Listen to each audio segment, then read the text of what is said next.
Ennen nenämahaletkun laittoa kädet pestään ja kuivataan huolellisesti. Sen jälkeen kädet desinfioidaan desinfektioaineella.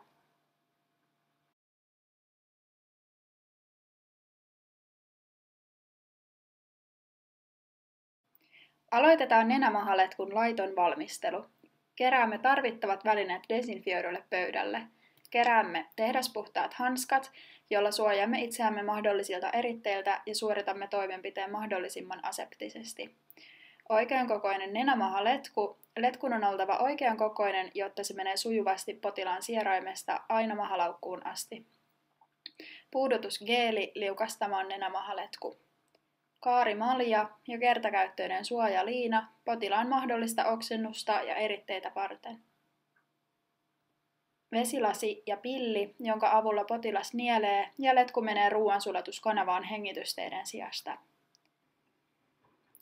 Teippiä, jolla merkataan nenämahaletkun oikea pituus. Sakset, jolla leikataan teippi oikean pituiseksi. Nasofix-teippi, kiinnittämään nenämahaletku potilaan nenään toimenpiteen jälkeen. Perfuusioruisku mahalaukun sisällön aspiroimista varten. Ja pH-liuskoja oikean sijainnin varmistamista varten. Potilaalle esittäydytään ja kerrotaan nenämahaletkun laittamisen syy. Potilaalle kerrotaan toimenpiteestä ja kysytään, onko potilaalla jotain kysyttävää liittyen toimenpiteeseen. Potilaalta kysytään toivetta, kumpaan sieraimeen letku laitetaan. Potilaalle kerrotaan, että asentoa muokataan enemmän istuvaksi ja etukumaraksi. Potilasta pyydetään myös laittamaan leukaa kohti rintaa. Nenämahaletkun oikea pituus aloitetaan mittaamalla letkua potilaan korvanipukasta nenänpäähän ja siitä miekkalisäkkeen kärkeen asti. Oikea kohta merkitään teipillä. Avustava hoitaja ojentaa potilaalle nenäliinan ja pyytää häntä niistämään, jotta nenämahaletkua laittaessa ei olisi nenäeritteitä tiellä. Hoitaja suojaa potilasta kertakäyttösuojaliinalla sekä kaarimaljalla oksentamisen varalta ja jotta potilaan päälle ei roisku mahdollisia eritteitä. Potilasta pyydetään kertomaan heti, jos toimenpide tuntuu epämukavalta tai hän toivoo keskeyttämistä tai taukoa. Hoitaja laittaa puudutegeeliä nenämahaletkun kärkeen sekä potilaan valitsemaan sieraimeen. Hoitaja kertoo potilaalle, että toimenpide aloitetaan. Hoitaja aloittaa nenämahaletkun laittamisen potilaan valitsemasta sieraimesta sisään. Hoitaja kertoo potilaalle jatkuvasti, mitä toimenpiteessä tapahtuu. Tämä lisää potilaan tietoisuutta ja luottavaisuutta toimenpiteen aikana. Kun letku on takanielussa, avustava hoitaja antaa potilaalle vesilasin ja pillin avulla vettä. Tämä aiheuttaa nielemisrefleksin, jonka avulla letku kulkeutuu ruokatorveen hengitysteiden sijasta. Letkun työntäminen lopetetaan, kun teipillä merkattu kohta on potilaan sieraimen vieressä.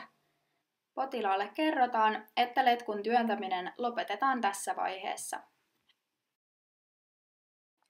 Hoitajat tarkistavat nenämahaletkun oikean sijainnin. Letkun tarkoitus on olla mahalaukussa. Hoitaja aspiroi isolla ruiskulla potilaan vatsan sisältöä ja he ottavat siitä liuskan avulla pH-arvon. pH-arvon tulee olla alle 5, jolloin se merkitsee sitä, että letku on mahalaukussa. Mikäli on pienintäkään viitettä siitä, että letku olisi väärässä kohdassa, on potilas vietävä keuhkokuvaan.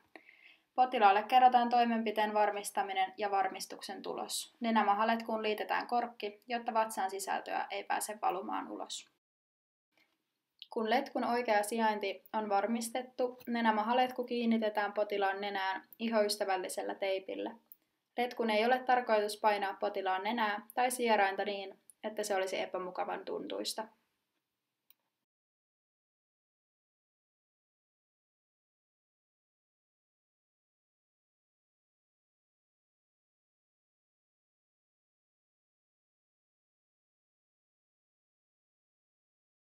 Hoitaja aloittaa potilaalle lääkärin määräämän enteraalisen letkuravitsemuksen.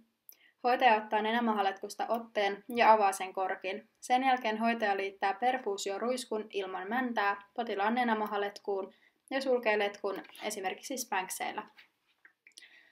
Hoitaja alkaa kaatamaan lääkärin määräämän määrän perfuusioruiskuun ja sen jälkeen ravitsemusliuos valuu potilaan ruoansulatuskanavaan.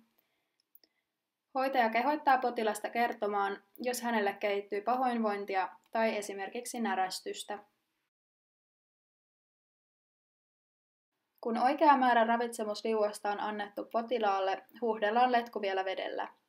Letku tulee huuhdella 50–100 ml vettä, jotta letku ei tukkiinnu ja ravitsemusliuos menee kokonaan potilaan ruoansulatuskanavaan. Nenämahaletku suljetaan korkealla, jotta sieltä ei vuoda vatsaeritteitä.